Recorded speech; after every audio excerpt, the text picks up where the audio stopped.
இன்றைக்கி லஞ்சு வந்து நான் மோர் குழம்பு பண்ண போகிறேன். மோர் குழம்பு பண்ணுறதுக்கு ஒரு 2 பாக்கெட் தயிர் எடுத்துருக்கிறேன்.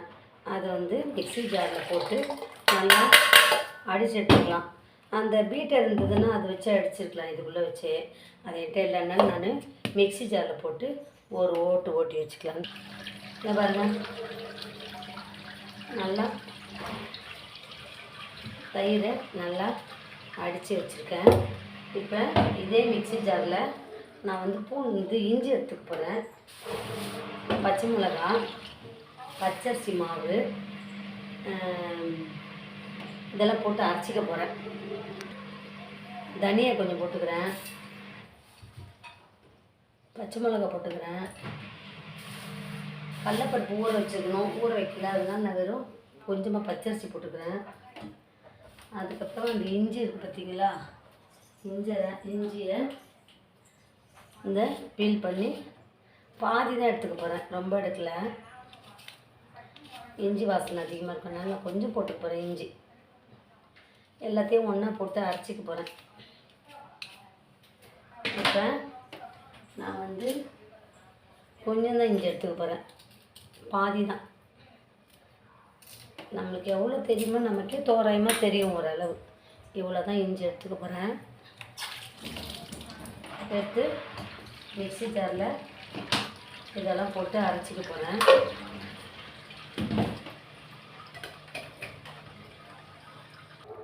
நல்லா அரைச்சிக்கிட்டேன். இனிமேல் அடுப்பில் கடாயை வைக்க வேண்டியது தான்.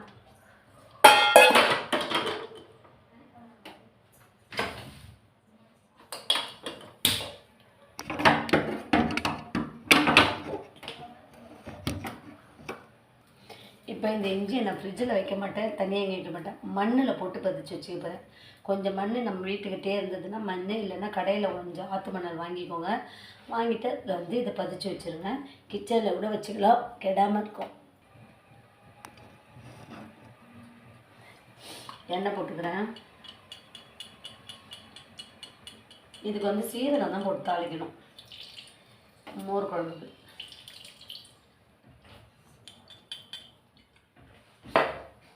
சீரகம் நான் இதோட சீரகத்தூள் கொஞ்சம் போட்டுக்கிறேன். இந்த மிக்சியில் அரைச்சி வச்சல அதோட கொஞ்சம் சீரகத்தூளும் போட்டு லைட்டாக அரைச்சிக்கலான்னு பார்க்குறேன். இப்போ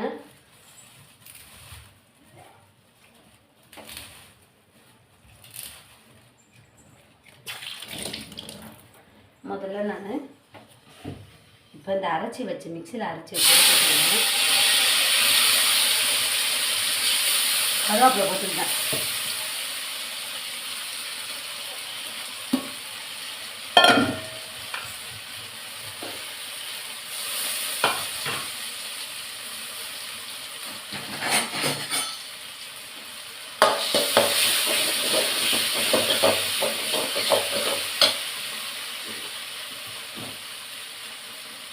பெருங்காயத்தூள்,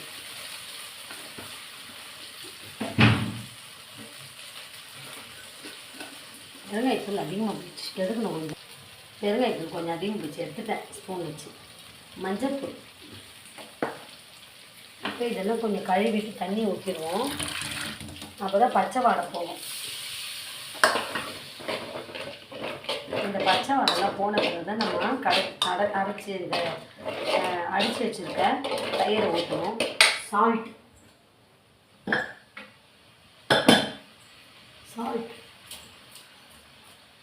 டேஸ்டியான மோர் குழம்பு தயார். இதை ஊற்றிட வேண்டியதுதான். எதனா இந்த நம்ம மிக்ஸி ஜாரில் வேண்டியதுதான். இது நல்லா கொதிச்சிச்சு. இப்போ ஸ்டவ் ஆஃப் அப்படியே ஊற்ற வேண்டியதுதான். இதில் கொஞ்சம் தண்ணி கலந்து ஊற்றிக்கலாம்.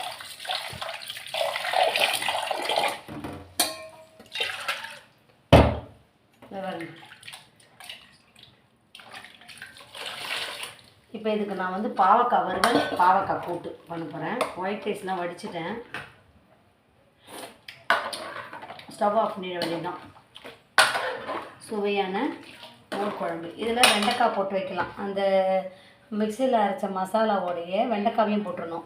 அதுவும் நல்லா வெந்த பிறகு ஃபைனலாக தான் அடித்து வச்ச மோரை ஊற்றணும். அதான் பூசணிக்காய் போட்டு செய்யலாம், இது வேணாலும் செய்யலாம். சுவையான மோர் குழம்பு தயாராகிடுச்சு. இது வந்து வாழைக்காய் வறுவல் பண்ண போகிறேன். இந்த வாழைக்காய் வறுவலில் எண்ணெய் போட்டு வச்சுருக்கேன்னா இந்த இன்ஸ்டன்ட் பஜ்ஜி மாவு, அந்த ரெடிமேட் பஜ்ஜி மாவு இருக்குது பார்த்தீங்களா, அதை மிக்ஸ் பண்ணி வச்சுருக்கேன். வாழைக்காய் இந்த ஸ்லேஸில் நான் கட் பண்ணி வச்சுருக்கேன். மோர் குழம்புக்கு இதையும் நம்ம தொட்டுக்க வச்சுக்கிடலாம். இப்போ எண்ணெய் ஊற்றி இதோட மிக்ஸ் ஆகிட்டு வச்சுருக்கேன். ஃப்ரிட்ஜில் வச்சுருந்தேன் அந்த மாவோடு போட்டு. அதை வந்து வேஸ்ட் ஆக தரலன்ட்டு இப்போ இதை வந்து மோர் குழம்புக்கு இதை வந்து தொட்டுக்க வச்சுக்க போகிறேன். எண்ணெய் ஊற்றிக்கிறேன்.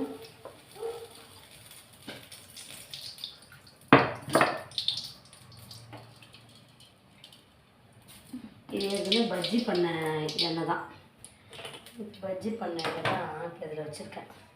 இப்போ இதை போட்டு அப்படியே எண்ணெய் சூடானோன்னு வறுத்து எடுக்கணும்.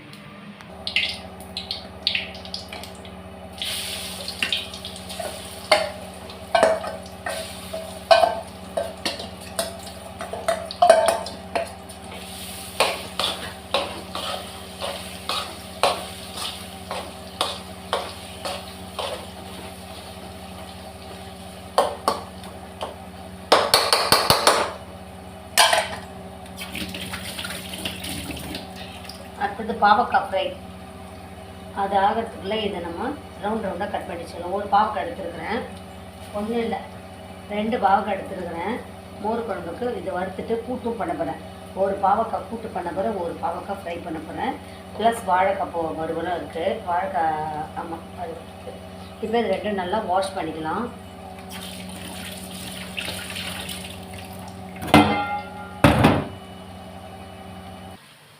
இது பாருங்கள் முருவலாக வறுபட்டுச்சு. இது எண்ணெயை நல்லா வடிகட்டிட்டு ஒரு தட்டில் போட்டு வச்சுக்கிடலாம். மோர் குழம்பு ரொம்ப நல்லாயிருக்கும். அடுத்தது பாவக்காய். கொஞ்சம் கார்ன்ஃப்ளவர் போட்டுக்கிறேன் பாவக்காய்க்கு.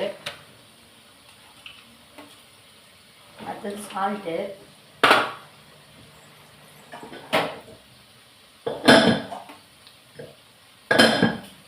போட்டுக்கிட்டேன்.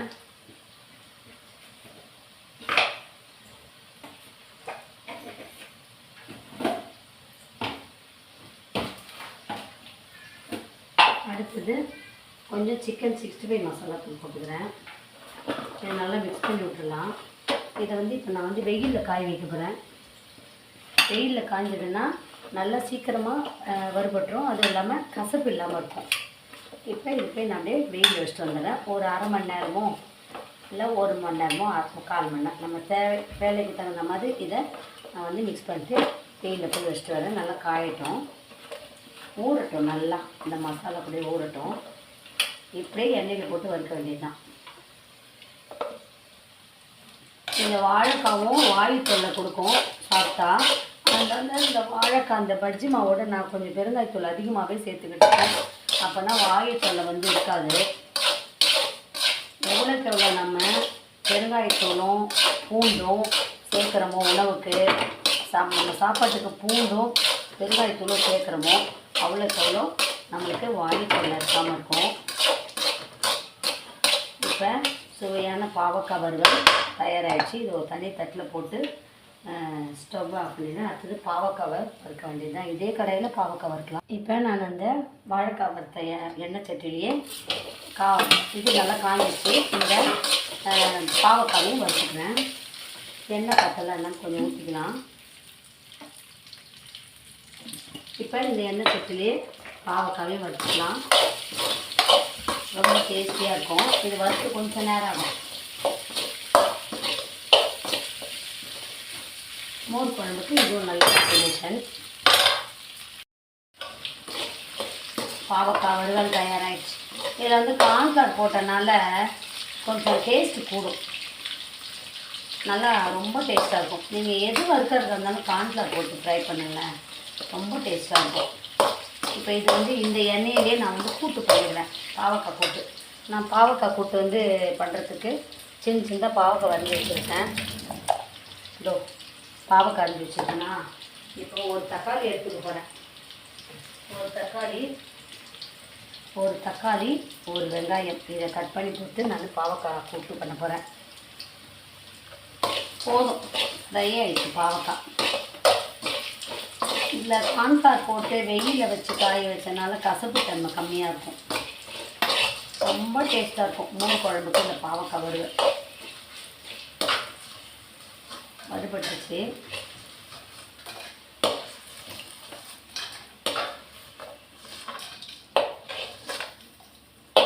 எண்ணெய் கொஞ்சம் அதிகமாக இருக்காங்க, எண்ணெய் எடுத்துக்கலாம். கடுகு போட்டுக்க போகிறேன். போதும், இவ்வளோ எண்ணெய், நிறைய எண்ணெய் தான் நல்லா கடுகு பொடிட்டு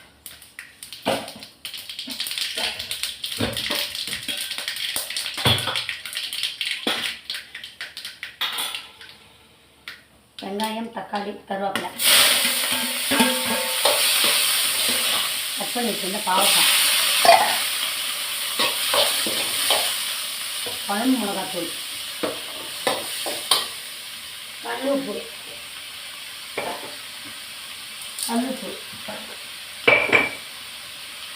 தண்ணி,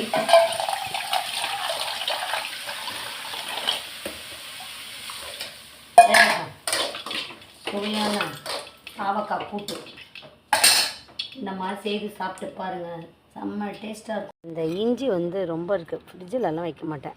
நான் இதில் தான் இந்த பல்ல நோண்டி இந்த மண்ணில் தான் பொறிச்சு வைக்க போகிறேன். அப்போ இந்த இஞ்சி வந்து கெடாமல் இருக்கும், ரொம்ப நாள், எவ்வளோ நாள் வேணாலும் கெடாமல் இருக்கும்.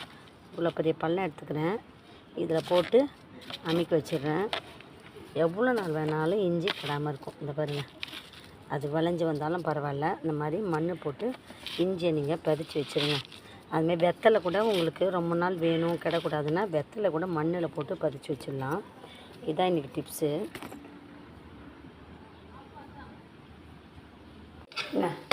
பாவக்காய் இது நல்லா இந்த தண்ணி வத்துற பிறகு எடுத்துட்டோன்னா பாவக்காய் கூட்டு வெந்துடும். இவ்வளோ தண்ணி போதும். நல்லா வந்து காரம் வேணுன்னா காரம் போட்டுக்கோங்க. காஷ்மீரி சில்லி போட்டு நல்லா கலர்ஃபுல்லாக இருக்கும். எனக்கு காஷ்மீரி சில்லி போடல, நான் இதிலே வச்சுக்கிறேன். பாவக்காய் வறுவல்,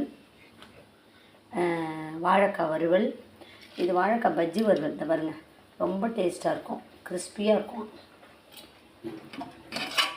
சுட சுட ஒயிட் ரைஸ், சுவையான மோர் குழம்பு. இன்றைக்கி லஞ்சு தான். உங்களுக்கு இந்த லஞ்ச் பிடிச்சிருந்தா சேனலை லைக் பண்ணுங்கள், ஷேர் பண்ணுங்கள், சப்ஸ்கிரைப் பண்ணுங்கள்.